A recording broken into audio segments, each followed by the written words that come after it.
9 bad prepper strategies that won't get you past the first 90 days. Number 1 is I'll just hunt and live off the land. No, you probably won't.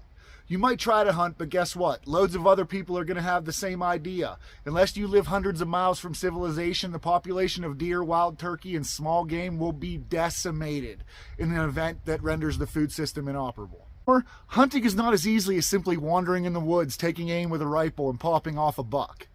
Have you ever hunted? Have you ever done so recently? And by recently, I mean in the past year. Have you ever field dressed an animal? Can you hit a moving target? Do you know how to set up snares? Do you know how to butcher and preserve meat? Are you in good enough shape to drag a 200-pound carcass through the woods? If you can't say yes to every single question listed here, hunting probably should not be your go-to plan for feeding your family. Number 2, I'll just go to the woods and live there. This is closely related to bad strategy number 1, but it's worse. Living in the wilderness is not going to be a marshmallow roast. First off, there's not going to be any marshmallows out there. Just a lot of predators and food that needs to be killed and skinned before you can eat it. In this strategy, people like to talk about their proximities to a national forest. There's just 1,000 acres right over that fence. Okay, but when's the last time you went into that forest more than a few miles on foot? Did you spend more than a couple nights there? Was the weather inclement? What are your local predators, not including humans? Do you have a camping kit that you can carry on foot?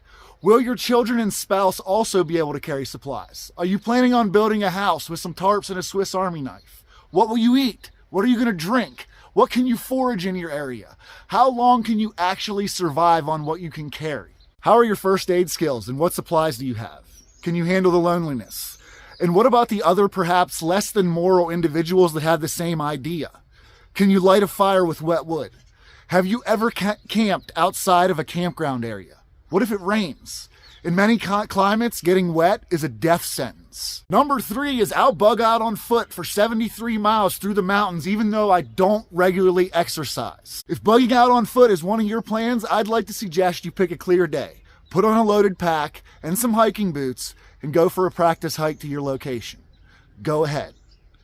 See, this one really bothers me. There are a large contingent of armchair preppers who have this idea. However, they don't exercise regularly. They look back 20 to 30 years to their high school or military glory days when they played football, ran track, or had a drill sergeant screaming right behind them as they ran. Just because you were once very physically fit, that does not mean you are still able to hike up a mountain in bad weather with a 50-pound kit on your back. Embarking on an overly ambitious bug-out journey can endanger not only you, but the people making the trek with you. If you have a heart attack halfway up the mountain, who's going to help you? What if you have an asthma attack? What if you injure your out-of-shape self? Who is going to help you?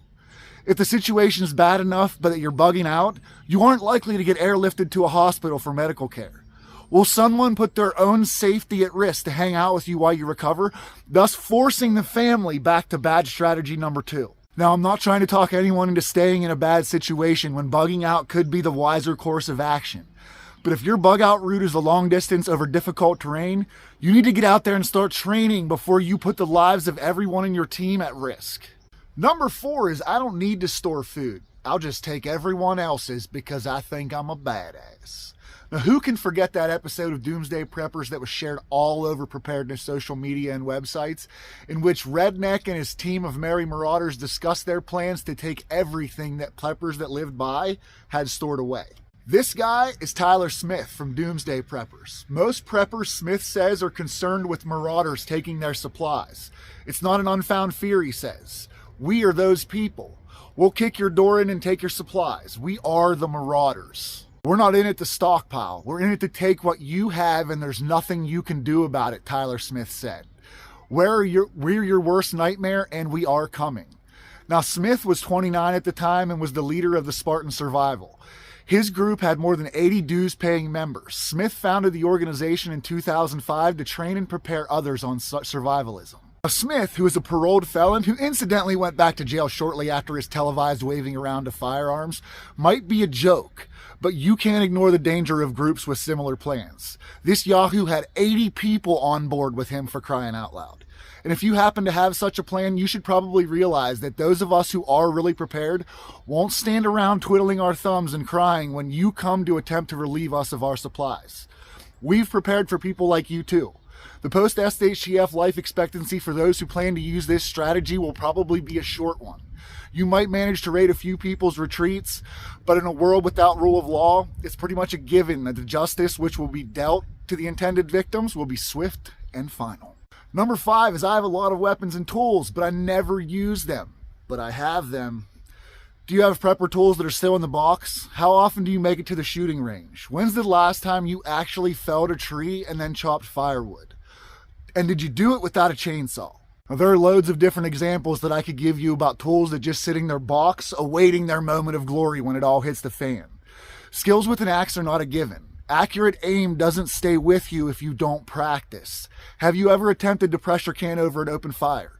Even building a fire is not easy if you only done it once or twice. Not only is it vital to practice using your tools during good times when you have backup options available, but you need to test your tools to be sure that they operate as intended.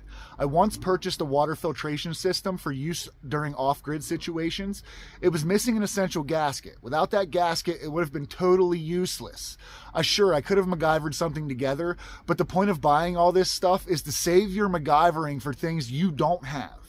Number 6 is I don't store food, I store seeds. Now, I really love gardening and have stored an abundance of seeds. Seeds are a very important thing to store. However, if you store them to the exclusion of food, you're going to have a really bad time.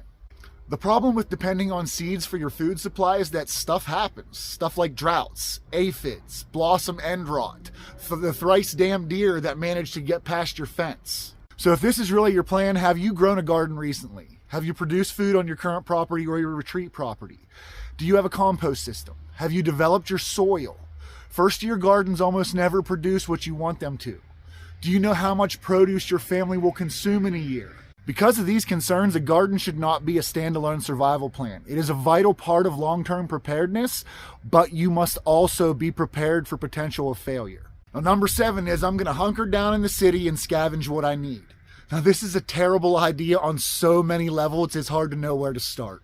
First of all, when utilities get interrupted in those large metropolitan areas, they're left with few options. It's hard to dig a latrine in a concrete jungle. Remember, when New York was hit by Superstorm Sandy, people were defecating in the halls of apartment buildings trying to keep their own apartments moderately sanitary. Unfortunately, sewage built up in the pipes and spewed into apartments, filling them with deadly human waste.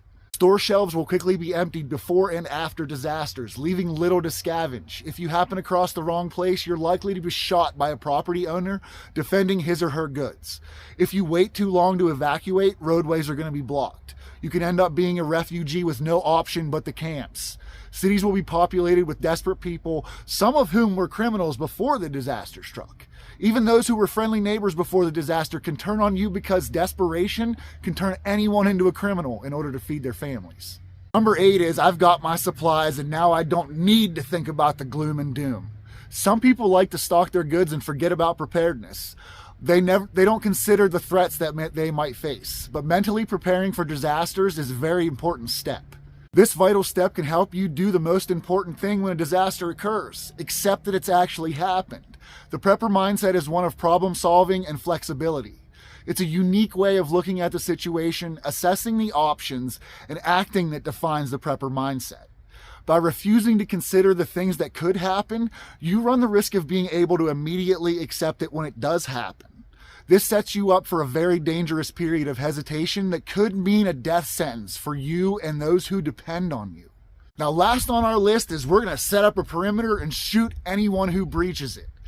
First, instead of just protecting you, this can actually make you a target. Less than ethical people may start to wonder what you're protecting so stringently and may work to develop a plan to overtake you. Alternatively, even more ethical people may decide they don't want a group like yours in the area and plan to forcibly evict you. If the situation doesn't start off like the Wild Wild West, people who adhere to this bad strategy will definitely turn it into that situation. And you have to remember, those who survive the life-changing event will be the new founders of our society. Do you really want to live in a place where people have to shoot first and ask questions later? How we choose to live will set the course of how we continue to live.